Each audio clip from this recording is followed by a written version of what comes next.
اعوذ باللہ من الشیطان الرجیم بسم اللہ الرحمن الرحیم۔ خواتین و حضرات السلام علیکم۔ خداوند قدوس نے لوگوں کی ہدایت کے لیے انبیاء ماسبق اور معصومین علیہ السلام کو اس دنیا میں بھیجا، تو ان انبیاء اور معصومین علیہ السلام نے ہر طرح سے عوام الناس کی رہنمائی کی اور دنیا والوں کو دنیا داری کے طریقے سکھائے۔ انبیاء ماسبق کے بعد یہ سلسلہ جاری رہا اور آج تک جاری و ساری ہے، کیونکہ اگر جاری نہ ہو تو پھر نظام کائنات نہیں چلتا۔ اس بات میں کوئی شک نہیں ہے کہ امام مہدی علیہ السلام، جو کہ امام حسین علیہ السلام کی نسل سے ہیں، ان کا ظہور ہوگا اور ہر حال میں ہوگا، اس میں کوئی شک نہیں ہے۔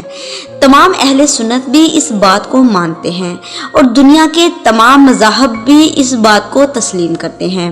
لیکن جو امام مہدی علیہ السلام کے ظہور کی نشانیاں ہیں جو ائمہ اہل بیت نے بتائی ہیں، ان میں ایک نشانی میں آپ کو یہاں پر بتاتی ہوں، آپ اسے سن کر غور کیجیے گا کہ واقعی آج ایسا ہے کہ نہیں ہے۔ اگر ایسا ہے تو یقیناً خداوند قدوس کے اذن سے امام مہدی علیہ السلام کا ظہور قریب ہے۔ امام جعفر صادق علیہ السلام سے ایک بندے نے سوال کیا کہ مولا، جب قائم ظہور فرمائیں گے تو ظہور سے پہلے کون سی علامات ظاہر ہوں گی؟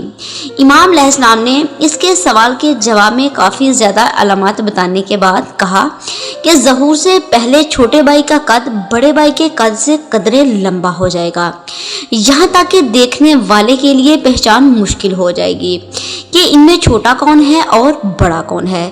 جب تم ایسا منظر دیکھ لو تو سمجھ لینا کہ ظہور امام زمانہ علیہ السلام بہت جلد ہونے والا ہے۔ اللہم صلی علی محمد و آل محمد وعجل فرجہم اجمعین۔